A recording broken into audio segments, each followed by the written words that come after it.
नमस्कार दर्शकों, आप देख रहे हैं द न्यूज़ नाउ का evening show the evening edition. काफ़ी दिन बाद एक बार फिर से हम इस शो की शुरुआत कर रहे हैं।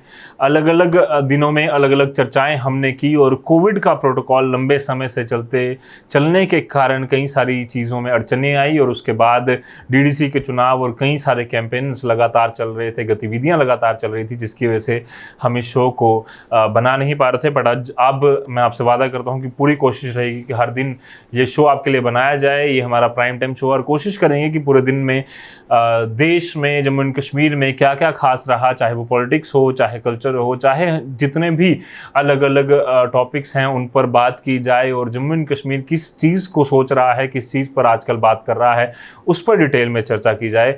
कोशिश करेंगे कि दिन में एक जो इस शो है इसमें एक फीचर स्टोरी भी आपके लिए लाई जाए, जिसकी बात सारी जगह नहीं हो रही, उस पर हम कोशिश करेंगे कि द न्यूज़ नाउ पर बात की जाए और आपको उससे भी अवगत कराया जाए। क्योंकि एक ट्रेंड आज के दिनों में हमारे पूरे मीडिया में, जम्मू कश्मीर में भी उस तरह का बन चुका है, चाहे जम्मू एंड कश्मीर में सोशल मीडिया हो या फिर जो जितने भी चैनल्स हैं वो भी, कि बड़ी खबर जो चल रही होती है उस पर सबकी नज़र पड़ जाती है, पर उसके पीछे जो और कई सारी खबरें होती है जिन पर बात नहीं हो पाती, उस पर हम कोशिश करेंगे कि उस पर भी बात जो है वो की जाए, वो बातें दबे ना।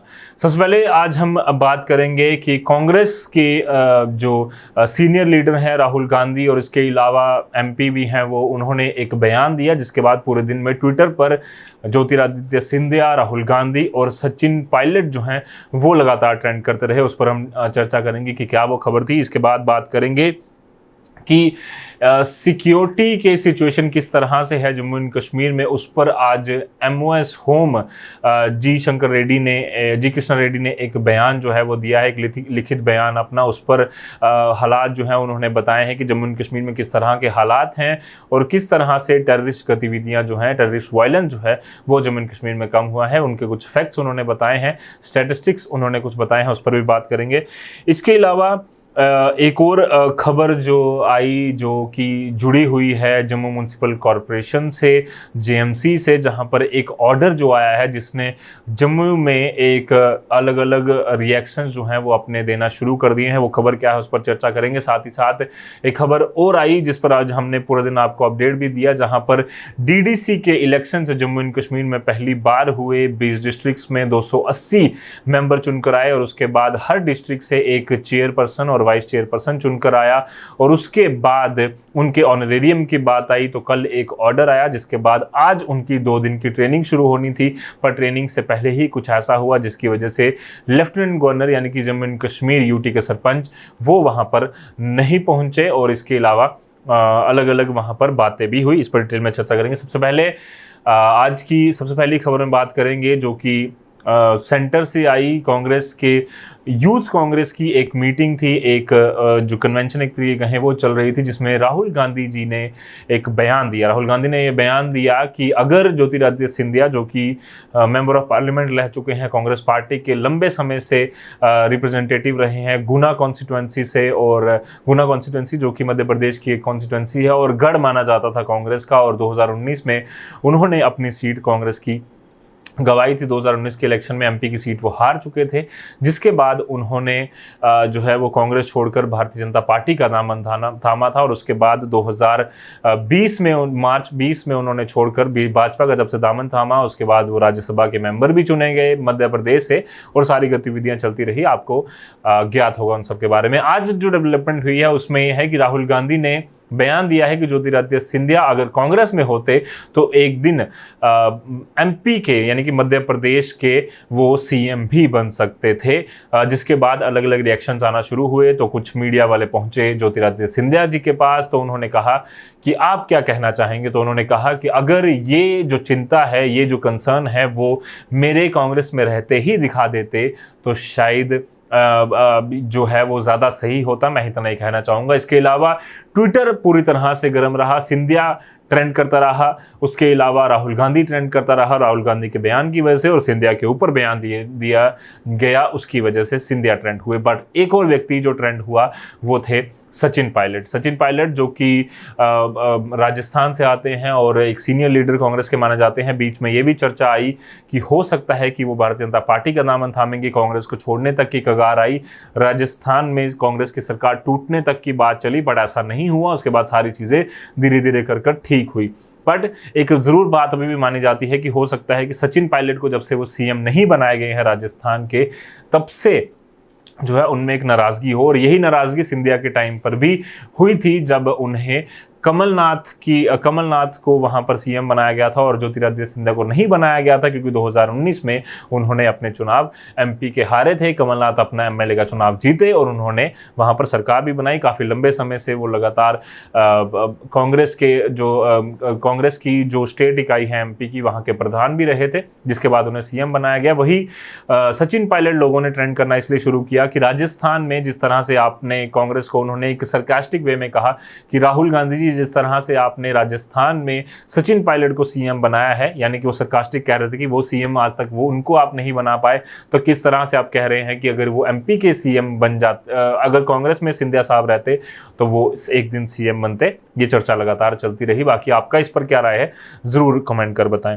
दूसरी खबर पर चलते हैं जो कि एक उत्तराखंड से आई, जहां पर जो सीएम है उत्तराखंड के, उन्होंने जो है रिज़ाइन दे दिया है। और काफ़ी दिनों से लगातार 3-4 दिन से जो है वो चर्चा चल रही थी और एक पॉलिटिकल क्राइसिस उत्तराखंड में बन गया था। शायद नाराज़गी जो है, जो सोर्सेज वाले खबर आ रही है, जो मीडिया रिपोर्ट्स आ रही हैं, उसके मुताबिक नाराज़गी जो भारतीय जनता पार्टी के एमएलएज हैं उत्तराखंड में, उनमें आपस में बनी थी और उनका एक रिजेंटमेंट एक तरीके की बन चुकी थी सीएम त्रिवेंद्र सिंह रावत के खिलाफ। और उसके बाद आज उन्होंने गवर्नर उत्तराखंड को अपना रेजिग्नेशन दे दिया, जिसके बाद बेबी रानी मौर्य जो वहाँ के गवर्नर हैं, उन्होंने रावत को कहा कि आप कुछ दिन और सीएम बने रहिए, जब तक कार्यभार संभालिए एज टेम्परेरी, क्योंकि जब तक नया सीएम नहीं बन जाता तब तक आपको कार्यभार ये संभालना होगा। और अब अलग अलग मीटिंग्स जो हैं वो उनके साथ मिल रही हैं। माना ऐसा जा रहा है कि सीनियर लीडरशिप जो है भारतीय जनता पार्टी की, वो भी उनसे आज मुलाकात करेगी। इससे पहले जो सेंटर में उनके प्रधान हैं जेपी नड्डा, उन्होंने भी अलग अलग मीटिंग्स जो हैं वो पार्टी कमांड जो उत्तराखंड की है वो उनके साथ भी की, और जो हमारे देश के होम मिनिस्टर हैं और भारतीय जनता पार्टी के पूर्व अध्यक्ष हैं, उनसे भी उन्होंने, अमित शाह जी से भी उन्होंने मुलाकात की और लगातार चर्चा कर आज ये जो फैसला लिया गया है। उन्होंने त्रिवेंद्र सिंह रावत ने भी ये कहा कि भारतीय जनता पार्टी ने मुझे बहुत कुछ दिया है, और 9वें सीएम वो बने थे 2017 में इलेक्शन जीतने के बाद, जब आज कुछ ही दिन उनके रह गए थे जब वो 4 साल का टेन्योर अपना पूरा करने वाले थे। बट 9वें सीएम में से 8वें वो सीएम बन चुके हैं जो कि अपना कार्यकाल पूरा नहीं कर पाए। 5 साल का सिर्फ एक सीएम है उत्तराखंड के जिन्होंने आज तक अपना कार्यकाल पूरा कंप्लीट किया है, वो हैं नारायण दत्त तिवारी, जिन्होंने अपना 5 साल का कार्यकाल जो है वो पूरा किया है उत्तराखंड में। इसके अलावा बाकी जो 8 सीएम्स रहे हैं उन्होंने 5 साल का कार्यकाल पूरा नहीं किया। अब देखना ये होगा कि कल या परसों आने वाले दिनों में किसको नया सीएम जो है वो चुना जाता है। सबकी नज़रें उस पर बनी हुई हैं। इसके अलावा एक और खबर जो मैं बात कर रहा था कि एमओएस होम जी कृष्ण रेड्डी ने आज एक लिखित बयान दिया अपना पार्लियामेंट में। उन्होंने जो बातें जम्मू एंड कश्मीर को लेकर कही वो क्या थी उस पर चर्चा करते हैं। दरअसल उन्होंने एक रिटर्न रिप्लाई दिया जिसमें उन्होंने security situation Jammu and Kashmir की पोस्ट 370 क्या रही है उस पर चर्चा की। और उन्होंने कहा कि टेररिस्ट जो वायलेंस है वो जम्मू एंड कश्मीर में पोस्ट 370 एब्रोगेशन कम हुआ है। और उन्होंने 2019, 2020 और 2021 जो अभी तक के डेटा है वो भी थोड़ा साझा किया। उस डेटा में उन्होंने कहा कि 2019 1 अगस्त से लेकर अभी तक 627 लोग जो हैं सेपरेटिस्ट, ओवरग्राउंड वर्कर्स और स्टोन पेल्टर जो हैं उन्हें डिटेन किया गया था, उन्हें अरेस्ट किया गया था अलग अलग जगहों पर। उसके बाद 454 लोगों को ग्राउंड सिचुएशन समय समय पर एनालाइज करते हुए उनको संज्ञान में लेते हुए ग्राउंड सिचुएशन को 454 लोग जो हैं वो छोड़ दिए गए हैं। अभी कुछ ही लोग बाकी हैं अलग अलग डिटेंशन में रखे गए हैं। इसके अलावा Jammu and Kashmir public safety act के अंदर कोई भी व्यक्ति जो है वो हाउस अरेस्ट नहीं किया गया है। टेररिस्ट वायलेंस रिड्यूस हुआ है UT of Jammu and Kashmir में पिछले कुछ देर में। इसके अलावा उन्होंने कहा कि पोस्ट 370 कई सारे बदलाव जम्मू एंड कश्मीर में आए हैं, चाहे वो स्टोन पेल्टिंग केसेस हो या चाहे टेररिस्ट वायलेंस हो, उसमें काफ़ी गिरावट आई है। 2020 का डेटा उन्होंने दिया कि 244 टेररिस्ट इंसिडेंट्स हुए हैं जिसमें 221 टेररिस्ट जो हैं वो मारे गए हैं, जबकि 2019 में ये आंकड़ा टेररिस्ट वायलेंस का 594 था और उसमें 157 जो टेररिस्ट हैं वो मारे गए थे। और इसके अलावा उन्होंने ये भी डेटा साझा किया है कि 2021 में 15 टेरर इंसिडेंट हुए हैं, जिसमें 8 टेररिस्ट जो हैं वो अभी तक मारे गए हैं, जो फरवरी 2021 तक का डेटा आया है। 2020 में 33 सिक्योरिटी पर्सोनल जो हैं वो मार्टियर हुए थे और साथ ही साथ 6 सिविलियंस की मौतें हुई थी। और 2019 में जो डेटा इन्होंने दिया है उसके मुताबिक 27 सिक्योरिटी पर्सोनल जो हैं वो शहीद हुए थे और 5 सिविलियंस की इसमें मौतें हुई थी। ये टेररिस्ट रिलेटेड जो इंसिडेंट्स हुए थे टेररिस्ट वायलेंस के, उसके बारे में ये बात कर रहे हैं। और इसके अलावा ओवरग्राउंड वर्कर्स, अंडरग्राउंड वर्कर्स और टेररिस्ट से जुड़े जितने भी लोग हैं जो लगातार उनकी हेल्प करते रहते हैं, उन पर लगातार पैनी नज़र सिक्योरिटी फोर्सेस ने बनाई है। जम्मू एंड कश्मीर में सिक्योरिटी सिचुएशन काफ़ी ज़्यादा पिछले कुछ दिनों में, खासकर आर्टिकल 370 के हटने के बाद अच्छी हुई है। ऐसे बयान जी कृष्णा रेड्डी MOS होम ने पार्लियामेंट में अपने लिखित बयान में दिए हैं। इसके अलावा आज बात करते हैं जो दिन भर की बड़ी खबर रही, बड़ी चर्चा रही कि DDC members, district development council, जिला विकास परिषद के चुनाव, ऐतिहासिक चुनाव जम्मू एंड कश्मीर में पहली बार हुए। पूरे गाजे बाजे के साथ जम्मू एंड कश्मीर के 20 डिस्ट्रिक्ट में इलेक्शंस हुए। बढ़ चढ़ कर लोगों ने पार्टिसिपेट भी किया। कई रिकॉर्ड टूटे और उसके बाद बात आई कि हर डिस्ट्रिक्ट से जब 14 मेंबर चुने जाएंगे, उनमें से एक चेयरपर्सन और एक वाइस चेयरपर्सन जो है वो चुना जाएगा। जिसके बाद कल एक ऑर्डर आया। एक ऑर्डर में लिखा गया कि 35,000 रुपया ऑनरेरियम दिया जाएगा, जिसमें कन्वीनियंस अलाउंस और जो टेलीफोन अलाउंस है उसकी बात की गई थी। 35,000 रुपया दिया जाएगा चेयरपर्सन को, 25,000 रुपया वाइस चेयरपर्सन को और 15,000 रुपया मेंबरान जितने भी होंगे, यानी कि टोटल मिलाकर 14 vice chairperson, 20 vice chairperson, 20 chairperson और उसके अलावा जो बाकी 260 लोग, बाकी जो 240 लोग रह गए, वो जो है उनको 15,000 रुपया सैलरी दी जाएगी। जिस पर आज जो है वो एक बड़ा विरोध प्रदर्शन हुआ। विरोध प्रदर्शन तब शुरू हुआ जब 2 दिन का एक मीटिंग या एक ट्रेनिंग प्रोग्राम जो है वो शुरू किया जाना था। देश भर से कई सारे रिसोर्स पर्सन भी, हमारे सूत्रों के वाले से खबर मिली है कि रिसोर्स पर्सन भी जम्मू कश्मीर पहुंचे थे और इनसे जो DDC चुने गए हैं, चेयरपर्सन, वाइस चेयरपर्सन और मेंबर्स, इनसे उन्होंने बातचीत करनी थी और किस तरह से अपने एरियाज की डेवलपमेंट की जाए, लोगों तक किस तरह से पहुंचा जाए, उनके काम किस तरह से कराए जाए, उस पर डिटेल में चर्चा की जानी थी। पर उस ट्रेनिंग प्रोग्राम में जो लेफ्टिनेंट गवर्नर साहब जिसको इनॉग्रेट करने वाले थे, उसकी इनॉग्रेशन से पहले ही इन्होंने एक धरना प्रदर्शन किया जम्मू के केनाल रोड में स्थित कन्वेंशन सेंटर में। और लगातार सारे के सारे मेंबरान मोस्टली उन्होंने जो है वो एक विरोध प्रदर्शन किया, जिसमें भारतीय जनता पार्टी हो, नेशनल कॉन्फ्रेंस हो, PDP हो या कांग्रेस हो, जिसके अलावा अपनी पार्टी और बाकी जितनी पार्टीज हैं, पीपल्स कॉन्फ्रेंस और पीपल मूवमेंट, सब ने कड़ा विरोध किया और कहा कि ये हमें मंजूर नहीं है। कहीं नुमाइंदों से बात करने पर उन्होंने ये साझा किया कि हमें ऑनरेरियम की इतनी चिंता नहीं है, बट हमारा जो स्टेटस है वो इम्प्रूव होना चाहिए। इस ऑर्डर में जो कल दिया गया है इसमें अमेंडमेंट की जानी है। उनका कहना है कि बाकी स्टेट्स में जिस तरह से MOS का स्टेटस दिया जाता है उसी तरह से चेयरपर्सन को MOS का स्टेटस दिया जाना चाहिए। और साथ ही साथ जो जम्मू कश्मीर म्यूनसिपल कमेटीज़ के, कॉर्पोरेशंस के जो मेयर होते हैं उनका भी जो प्रोटोकॉल है वो एक MOS का होता है। और उस जो डिस्ट्रिक्ट डेवलपमेंट काउंसिल के चेयरपर्सन, वाइस चेयरपर्सन, मेंबरन को दिया गया है वो इतना सही प्रोटोकॉल नहीं है। इनका कहना है कि हम जो है वो उस तरह के काम जो हमारे लोगों ने हमसे उम्मीदें की हैं या पावर डिसेंट्रलाइजेशन की बात जो सरकार ने की थी वो खरे नहीं उतरे हैं, ना सरकार उतरी है और हम भी अपने लोगों तक अपने जो काम है वो नहीं करवा पाएंगे। अब थोड़ा सा इसके साथ साथ ये आपको ये जानकारी दे दूं कि इनके लिए जो प्रोटोकॉल कल के ऑर्डर में तैयार किए गए हैं वो किस प्रकार के हैं।